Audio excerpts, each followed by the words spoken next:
Exactly 36 years ago, in the year 1984, I was a young girl of 15 years. I was surrounded by an angry mob who had set our home on fire, and I was desperately trying to escape with my parents and younger siblings in a city called Indore, located in the center of India, far away from Punjab. After the political assassination of Prime Minister Indira Gandhi, her party vowed a revenge with the blood of Sikhs in India. The state machinery set out to a carefully orchestrated plan, mobilized its volunteers to burn, loot, kill, and rape in every part of the country. Rest of the nation, except a few good Samaritans, joined their hands, no matter their political affiliation.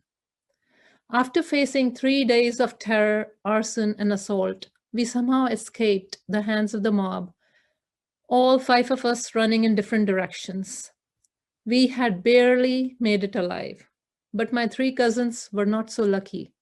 In the northern city of Kanpur, all of them in their 20s were burnt alive in front of their widowed mother, one in front of his wife and a 2-year-old daughter. Such was the case with thousands upon thousands of other Sikhs throughout every major city and town of the country. Their dead bodies were hauled away in garbage trucks and secretly disposed of. They did not even make the official figures of the pogroms that the media later reported as natural reaction of the nation upon the political assassination of their beloved prime minister by her Sikh bodyguards, while propagating them as Delhi riots.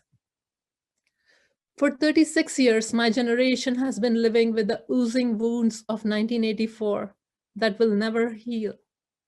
Yet, we did not have the heart to tell our tales to our children. How could we? The tales were too gory, too cruel for a child's heart.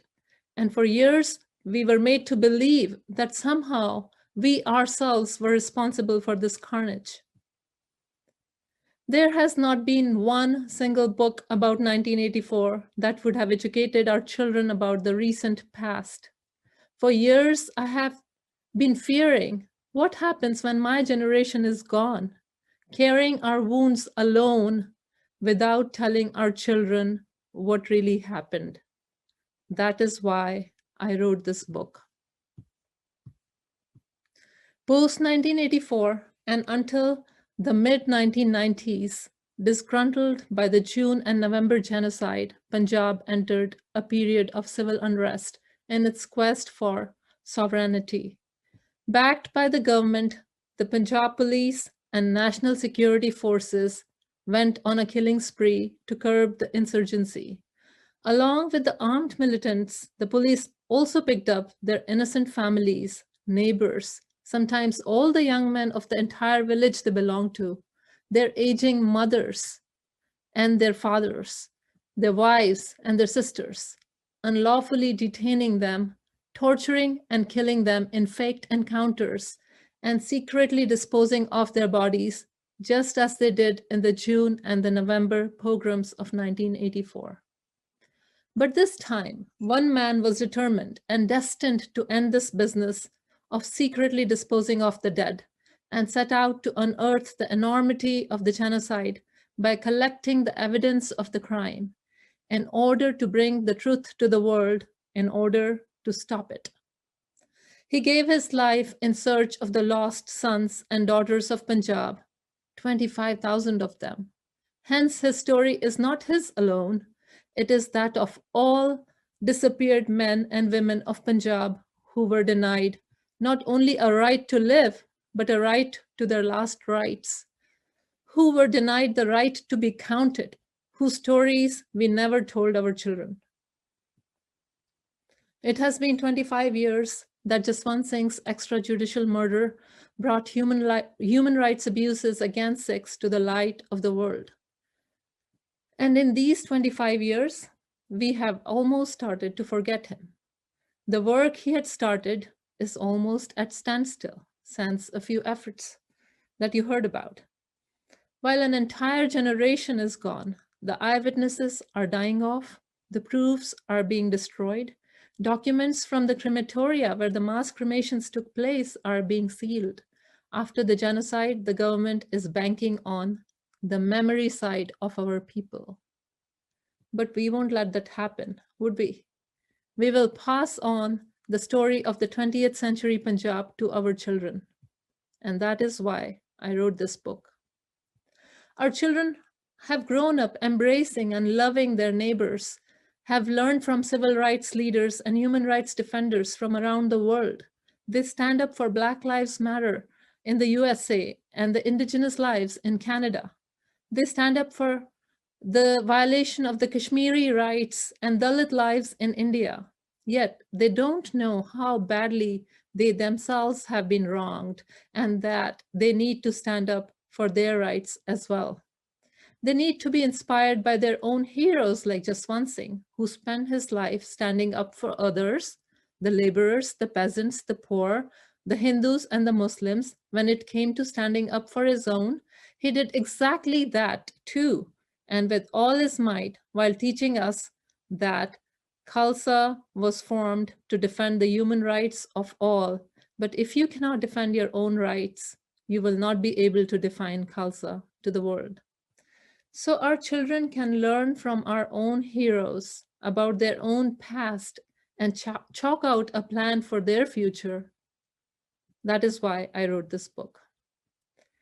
But why did I write the book for children, you may ask?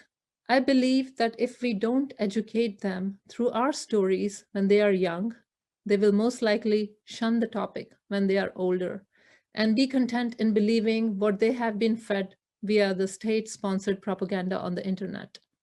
I have seen this happen with my own generation, even in my own family who went through the same experiences that I did.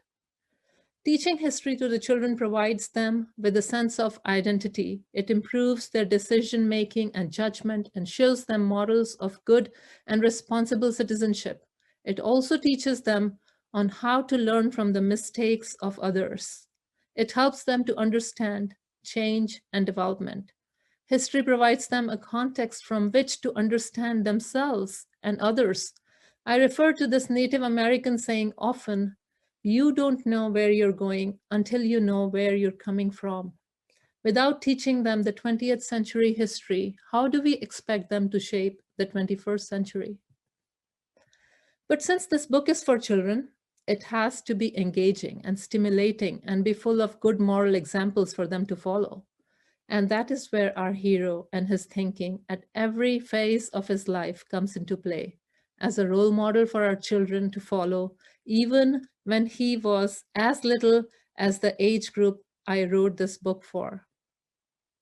The book is structured so that the heartwarming story of our hero interweaves with the threads of the history of the 20th century Punjab that he lived and interacted with, including the events that led up to the 1984 genocide and post-1984 disappearances. The book goes a little back and takes the readers on an interesting journey on Kamagata the ship on which Jaswant Singh's grandfather, along with his 376 Punjabi co-passengers, was denied entry into Canada in guise of exclusionary laws, the incidents that later led to the reforms in the country's immigration laws. It takes them to the Ghadar movement, initiated by the Punjabis for the independence of India from the British, to which his grandfather dedicated his entire life. Through the price they paid for the Indian independence, the devastating 1947 partition of Punjab that took 1 million lives and was witnessed by his family being on the border of India and Pakistan, it takes the readers to the contribution and sacrifices of the Sikhs in the two Indo-Pak wars, from Jaswant's childhood and then into the Punjabi Suba movement that ended in 1966 with the truncation of Punjab yet again, when he was merely 14 years of age. It takes them through the national emergency of 1975 imposed by the dictatorial regime of Indira Gandhi to the Anandpur Sahib resolution that sought the lost rights pertaining to the land and waters, the economy and the language of the people of Punjab, along with the rights to practice the Sikh faith without interference, the asking of which painted them as a communal and anti-national community.